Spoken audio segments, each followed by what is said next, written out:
मज़ा आता है। यहाँ तो नहीं मिलेगा, ये नशा मुक्ति केंद्र है जहाँ पर अल्कोहल सेल और अल्कोहल कंजप्शन भी। तेल तो सस्ता होगा यहाँ, बहुत सस्ता, और टैक्सी महंगी।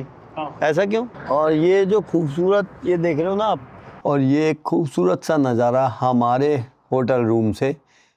साल 1938 से पहले इस देश की कोई ख़ास पहचान नहीं थी, और 1938 में तेल मिलने के बाद यह देश world's 6th largest oil reserve बन गया, और वर्ल्ड स्ट्रॉन्गेस्ट करेंसी होने के साथ यह देश आज दुनिया के अमीर देशों में शुमार है। थंबनेल या टाइटल से आपको पता लग ही गया होगा कि हम बात कर रहे हैं कुवैत की। तो चलिए एक्सप्लोर करते हैं एक और अनडिस्कवर्ड नेशन को एक टूरिस्ट की निगाह से, और घूमते हैं कुवैत।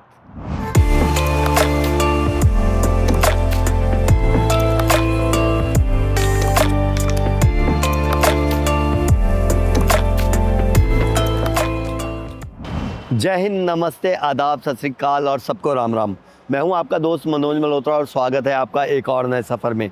आज तारीख है 18 दिसंबर 2024 और इस वक्त हम खड़े हैं अपने प्यारे भारत देश की राजधानी दिल्ली के इंदिरा गांधी इंटरनेशनल एयरपोर्ट के टर्मिनल 3 पर, जहां से हम लेने वाले हैं जजीरा एयरवेज़ की फ़्लाइट नंबर JNO 410। दिल्ली से कुवैत की दूरी है लगभग 2800 किलोमीटर, और यह फ़्लाइट हमें पहुंचा देगी लगभग 4.5 घंटे में कुवैत इंटरनेशनल एयरपोर्ट पर। और इस फ़्लाइट का फेयर हमें वन वे के लिए पड़ा है 28,000 भारतीय रुपये। चेक इन हो गई और इमिग्रेशन भी हो गया, और हम जा रहे हैं अब अपने बोर्डिंग गेट की तरफ, जिसका नंबर है 11। और चेक इन में कोई भी ख़ास सवाल नहीं पूछे, बहुत स्मूथ रही चेक इन। बस अपने टिकट, वीज़ा और रिटर्न टिकट के बारे में पूछा गया, और बाकी जो स्टाफ था जजीरा एयरवेज़ का वो बहुत ही बढ़िया रहा। अपने इंडियन ही लोग थे और बहुत ही प्यार से उन्होंने हैंडल किया सब कुछ। उसके बाद इमिग्रेशन पे भी कोई ख़ास सवाल नहीं पूछा गया, बल्कि इस बार मुझे एक डाउट था, और वो ये था कि पाकिस्तान ट्रिप के बाद ये अपना पहला ट्रिप था जब हम बाहर जा रहे हैं, और पाकिस्तान का वीज़ा और इन एंड आउट की स्टैम्प होने के बाद मेरे को आगे कहीं ऐसा ना हो इंडियन इमिग्रेशन जो है वो ज़्यादा सवाल जवाब कुछ करे। बट ऐसा कुछ भी नहीं हुआ, कुछ भी नहीं पूछा। इनफैक्ट जो पासपोर्ट सारा भी देखा उन्होंने, और वो देखा इसलिए क्योंकि वीज़ा इतने सारे होते हैं, तो जो इमिग्रेशन ऑफिसर थे वो बोले कि यार कोई कंट्री छोड़ी है। मैंने कहा जी अभी बहुत सारी रह गई है लेकिन पूरी कर देंगे, तो खैर आपकी दुआओं से पूरी कर भी देंगे। तो इमिग्रेशन पे भाई कोई सवाल जवाब पाकिस्तान रिलेटेड नहीं पूछा गया, और ये एक इन्फॉर्मेशन है उन लोगों के लिए भी जो ये सोचते हैं कि भाई पाकिस्तान का वीज़ा अगर लग गया इंडियन पासपोर्ट पे तो फिर आगे बहुत दिक्कतें होती हैं। पाकिस्तान से आने के बाद मैंने अपना US वीज़ा भी जो है वो रिन्यूअल कराया था, और वो भी लग के आ गया था, और अभी मैंने इंडियन इमिग्रेशन भी क्रॉस कर दी है। और हो सकता है आप में से बहुत लोगों के मन में अब एक सवाल हो गया, कुवैत का वीज़ा कैसे मिला। हाँ, एक मुश्किल काम है कुवैत का वीज़ा लेना। जो लोग कुवैत में रहते हैं वो जानते हैं कि भाई अगर वो अपने रिश्तेदारों को भी बुलाना चाहते हैं या कोई और लोग जो विज़िट करना चाहते हैं कुवैत, उन्हें पता है कि कुवैत का वीज़ा लेना आसान नहीं है। लेकिन हमें कुवैत का वीज़ा मिल गया है, उसके बारे में हम बात करेंगे जब हम इमिग्रेशन क्रॉस कर लेंगे कुवैत का। उससे पहले मैं आपसे कहूँगा कि आप ट्रैवलिंग मंत्रा चैनल को सब्सक्राइब कर लें, क्योंकि ट्रैवलिंग मंत्रा ऐसा चैनल है जिसने बहुत सी अनडिस्कवर्ड कंट्रीज़ को आपको सबसे पहले दिखाया है। तो चैनल को सब्सक्राइब कर लें, और कुवैत वीज़ा के बारे में बात करेंगे इमिग्रेशन क्रॉस करके।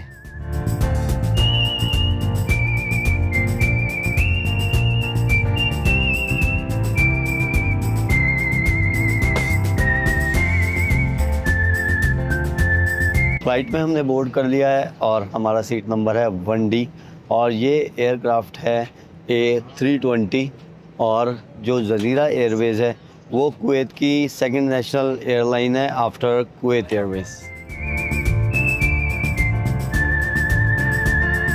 फ़्लाइट को टेक ऑफ हुए हो गए हैं लगभग 3 घंटे, और कुछ भी भाई खाने पीने का यहाँ पर फ्री नहीं है। पानी मंगाया मैंने तो ये भी 15 भारतीय रुपये का दिया है, और इंफोटेनमेंट सिस्टम वगैरह कुछ भी नहीं है। देख सकते हैं आप, बिल्कुल ही बेसिक फ़्लाइट है, कहीं भी कुछ नहीं है। बैक सीट्स पे भी कुछ नहीं है। हम थोड़ी सी ये प्रीमियम वाली सीट पे बैठे हैं, लेकिन बैक सीट्स पे भी मैंने देखा वहाँ भी कोई इंफोटेनमेंट सिस्टम नहीं है, और ज़्यादातर भाई जो काम करते हैं लोग कुवैत वही इस फ़्लाइट में है। खैर टूरिस्ट का तो है ही नहीं कोई सिस्टम कुवैत में ऐसा, तो जो भी लोग काम करते हैं वो इस फ्लाइट में हैं, और 3 घंटे बाद भी कोई चाय पानी कुछ भी नहीं। और पानी लेना है तो फिर खुले पैसे लेके आना भाई, मेरे पास थे फॉर्चुनेटली। एक तरफ समुद्र काला है, एक तरफ नीला है।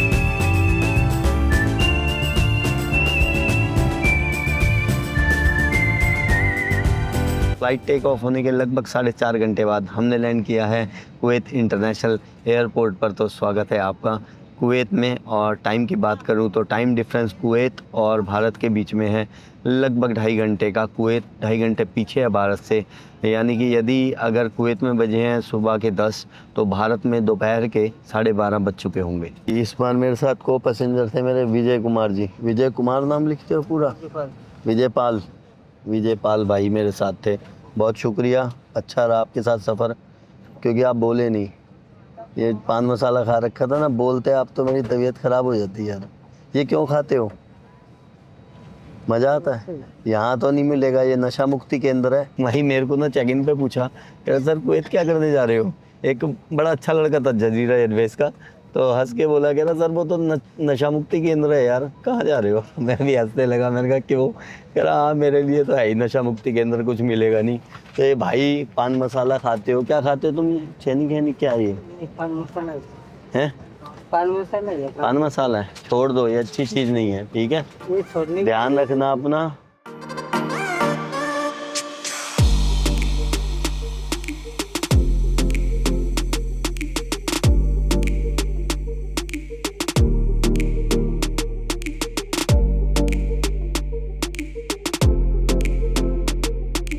तो भाई फाइनली हमने कुवैत में एंट्री कर लिया, और मेरे साथ हैं प्यारे भाई मेरे हातिम भाई और मैं 4-5 साल से एक दूसरे को जानते हैं। हातिम भाई शायद 2020 में पहला मैसेज आया था आपका मुझे। हाँ जी, ठीक है, और किया था मैंने आपको। या कमेंट किया था भाई ने। और मैं सबको जैसा कि कह देता हूँ कि यार मेरे को इंस्टाग्राम पे मैसेज कर देना, भाई ने इंस्टाग्राम पे मैसेज किया। 5 साल से बात हो रही है, और भाई बहुत ही अच्छा इंसान है, बहुत प्यारा भाई है। जब भी मैंने कुवैत के लिए कोई भी मैसेज डाला ना, भाई का तुरंत फ़ोन आया हमेशा। और आज मैं ज़्यादा एक्साइटेड था भाई से मिलने के लिए। मैंने कहा यार, मतलब मैं इमोशंस को, क्योंकि 5 साल से हमेशा ऐसा होता था कुवैत का वीज़ा नहीं मिलता था। भाई ने भी बहुत ट्राई की मेरे लिए, लेकिन मिल नहीं पाया था कुवैत का वीज़ा। कुवैत का वीज़ा का तो मैं आ नहीं पाता था, भाई से मिल नहीं पाता था, इसीलिए इमोशंस कुछ ज़्यादा थे। और मैं सोच रहा था, मैंने कहा भाई यार कैसे मुलाकात होगी ना जब मिलेगा तो। और सुबह 8 बजे से खड़े हैं, 9:35 पे लैंड होनी थी मेरी फ़्लाइट। ऑन टाइम अराइवल था। ऑन टाइम अराइवल था। और ये है टर्मिनल 5 कुवैत एयरपोर्ट का, जहाँ पे हमने लैंड किया। अंदर भाई कोई ड्यूटी फ्री वगैरह कोई शॉप नहीं थी। कुवैत जो है एक ड्राई स्टेट कह लो आप, ड्राई कंट्री कह लो आप, है जहाँ पर अल्कोहल सेल और अल्कोहल कंजप्शन भी बैन है, इल्लीगल है यहाँ पर। और उसके अलावा यहाँ पर जो टर्मिनल 5 है वहाँ पे एक ओरिडो का सेंटर था, लेकिन वहाँ पर सिम नहीं मिल रही थी। और जो एक्सचेंज रेट था वो अंदर मैंने पता किया, वो भारतीय रुपए भी एक्सचेंज कर रहे हैं, लेकिन 368 भारतीय रुपए का 1 दिनार दे रहे थे। तो वो तो मतलब अंदर हमेशा महंगा ही होता है एयरपोर्ट से। आप कभी भी करेंसी एक्सचेंज ना कराएं, मतलब 10-20 डॉलर करा लो कहीं टैक्सी वगैरह लेने के लिए। और टैक्सी की बात करूं तो भाई यहाँ पर ये प्राइवेट सिस्टम है। टैक्सी वाले आ गए थे बाहर कि भाई आपको चलना है टैक्सी पे, तो हमारे पास तो अपनी कार है भाई की, और हम जाएंगे उस पर। वैसे जो ऐप है यहाँ पर वो चलती है करीम, CAREEM, करीम ऐप चलती है, काम करती है वो। ठीक है भाई, जैसे ओला उबर है अपनी, वैसे ही यहाँ पर करीम ऐप है जो काम करती है। थोड़ा कॉस्टली है। तेल तो सस्ता होगा यहाँ? बहुत सस्ता। और टैक्सी महंगी। ऐसा क्यों? बस वो टैक्सी रेंटेड है ना। अच्छा, 7 KD 8 KD रेंटेड है, इसलिए वो महंगा लेते हैं। और ये भाई बसेस भी हैं यहाँ पर, जाते हैं कुछ रूट्स पे एयरपोर्ट से। अगर आपको सिटी में जाना है कहीं तो ये रेड बसेस हैं, काफ़ी बसेस आ रही हैं। ये कहाँ जाती हैं भाई? ये जैसे खेतान जाएगी अभी, अच्छा, एरिया बसेस। एरिया वाइज है, मतलब यहाँ से बसेज हैं। तो ये अराइवल से, ये अराइवल है यहाँ पर, यहाँ से हम बाहर निकलते ही बसेस का स्टॉप भी है और बसेस जा रही हैं यहाँ से। तो सब कुछ बहुत अच्छा रहा। इमिग्रेशन भी बहुत स्मूथ रहा। इमिग्रेशन पे कोई भी सवाल नहीं किया, कुछ भी नहीं पूछा, खाली वो वीज़ा मांगा। और आप कभी भी आ रहे हैं ना, तो अगर कोई प्रिंट वीज़ा है, मतलब आपने ई वीज़ा लिया है, इलेक्ट्रॉनिक वीज़ा लिया है किसी भी कंट्री का, तो उसका आप एक प्रिंट आउट ज़रूर अपने साथ रखें। तो मैं प्रिंट आउट लेके आया हुआ था, बस प्रिंट आउट दिखाया, उन्होंने जो भी थे सारी उंगलियों के छापे ले लिए, सारे फिंगरप्रिंट ले लिए मेरे, और फिर कहते ओके जी जाओ। और अंदर बहुत ही खूबसूरत छोटा सा एयरपोर्ट, 3 बेल्ट थी सिर्फ, खूबसूरत। मुझे अच्छा लगता है छोटे एयरपोर्ट्स पे, बड़े बड़े एयरपोर्ट पे बहुत ज़्यादा दिक्कतें होती हैं, कहीं कहीं लंबी लंबी लाइनों में लगते रहो। तो ये छोटा सा एयरपोर्ट था, बस यही है। अभी हम पार्किंग में हैं और जा रहे हैं आगे अपने होटल की तरफ, या कहीं बीच में जा रुकेंगे, आपको दिखाते रहेंगे कुवैत। ये है हमारी कार जिस पे हम जाने वाले हैं, टोयोटा करोला, और नंबर है कुवैत 502543। तो इस तरह का कुवैत में नंबर होता है भाई कार्स पे। और ड्राइविंग, लेफ्ट हैंड स्टीयरिंग और राइट हैंड ड्राइविंग। ये पार्किंग आउट। कितना चार्ज है पार्किंग का यार? मैं देता हूँ भाई। अच्छा, इंडिया तो लगेगा 1 दिनार। कितनी देर के लिए 1 दिनार? कितना टाइम हो गया? 2 hour 45 minutes. 2 2 और 45 मिनट। यार क्या कर रहे थे आप 3 घंटे से? 1 दिनार भाई, 1 दिनार लगभग 275 भारतीय रुपए का है। बाकी जब हम चेक करेंगे और जहाँ से लेंगे करेंसी, वहाँ से असली कीमत और पता लग जाएगी। अप्रॉक्स मैंने बता दिया 275 रुपए के आसपास है एक कुवैती दिनार।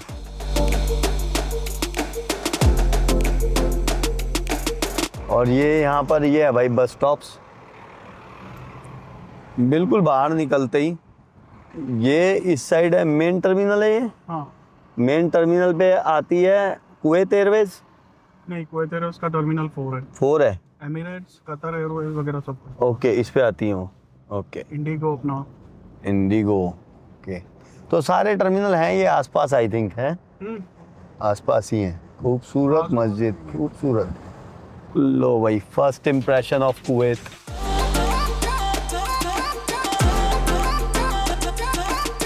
कुवैत वेस्ट एशिया के अरेबियन पेनिनसुला में बसा एक देश है, जिसकी सीमाएं उत्तर और पश्चिम में इराक से, पूर्व में पर्शियन गल्फ से और दक्षिण में सऊदी अरब से मिलती हैं। और यह देश दुनिया का 6वां सबसे बड़ा तेल भंडार है। क्षेत्रफल की बात करें तो कुवैत का कुल क्षेत्रफल लगभग 17,818 स्क्वायर किलोमीटर है। क्षेत्रफल के हिसाब से कुवैत दुनिया में 157वें नंबर पर आता है और आबादी के हिसाब से कुवैत दुनिया में 128वें नंबर पर आता है।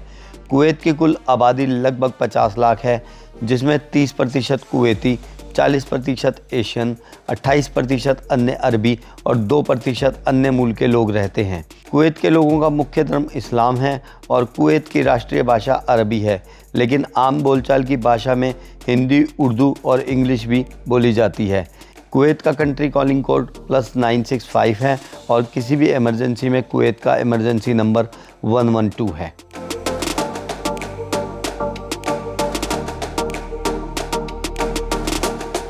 ये है भाई सारा बयान पैलेस, जहाँ पर कुवैत के अमीर साहब रहते हैं। और ये है भाई कुवैत के जो हेड हैं आमिर साहब। और ये जो खूबसूरत ये देख रहे हो ना आप, ये पानी की टंकियां हैं। एक्चुअली कुवैत में जो पानी है वो डिसैलिनेशन द्वारा ही बनाया जाता है, मतलब सारा खारा पानी है, उसको फिर फिल्ट्रेशन करके डिसैलिनेशन जो प्रोसेस होता है उसको करके फिर कुवैत में पीने का पानी मिलता है।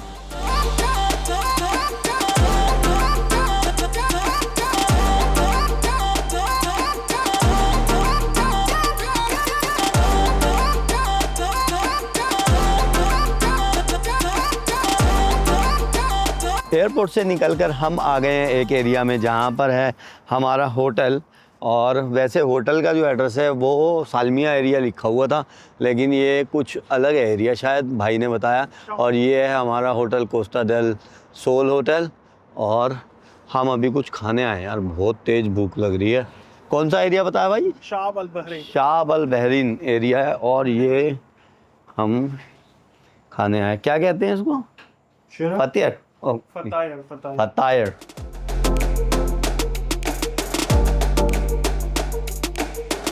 ये आ गया हमारा फतायर। इसमें मशरूम और चिकन है। मशरूम और चिकन। चलो दादा, भारत से है दादा अपना, कलकत्ता। ठीक है, बालो बना दो। ये फतायर जो है ना, आइटम बढ़िया, बस मुझे नाम याद नहीं हो पा रहा है इसका। कभी मैं फतरे बोल रहा हूँ, कभी कुछ। फतायर है ये, स्वाद है। भूख लगी हो तो सब कुछ ही स्वाद लगता है, और बहुत भूख लगी थी। बाकी नीट एंड क्लीन, साफ़ सुथरा है। पहली चीज़ खाई कुवैत में, बहुत बढ़िया, मज़ा आ गया। लो भाई, बढ़िया था। अरबी में लिखा है, जो भी दुकान का नाम है आप पढ़ लो। हम चलते हैं आगे। और ना कुवैत में मचा हुआ हल्ला कि ठंड बहुत पड़ गई, बहुत ठंड पड़ गई, बहुत ठंड पड़ गई। भाई ने भी मैसेज किया, एक दो और भाई बंदे उन्होंने भी मैसेज किया कि भाई ठंड बहुत हो गई। और वो बहुत ज़्यादा ठंड है, 13 डिग्री सेल्सियस, 13 डिग्री पे हल्ला मचा हुआ है यहाँ पर बहुत ज़्यादा। और बहुत से लोगों को तो यही होता होगा कि भाई ऐसी है यहाँ पर, दुबई वगैरह में ठंड पड़ती नहीं, लेकिन पड़ती है। सऊदी में भी ठंड होती है, यहाँ भी ठंड होती है। सऊदी में तो मैं लास्ट टाइम गया था तो बर्फ़ भी गिरी हुई थी।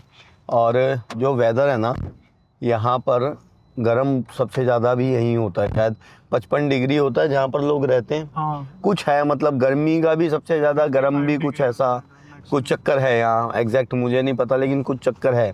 कुवैत का ये सबसे गर्म देशों में, या सबसे गर्म जो जगह है वो भी यहाँ पर है, कुछ ना कुछ है। वो और भी है, डकार में भी है, कई जगह है वो गर्म जगह है, यहाँ भी कोई चक्कर है। तो खैर फ़िलहाल मौसम जो है ये दिसंबर है, इसमें प्लेजेंट है। आगे का आगे देखेंगे। तो भाई ये आ गया है होटल, जहाँ पे हम रुकने वाले हैं आने वाले 4 दिनों के लिए।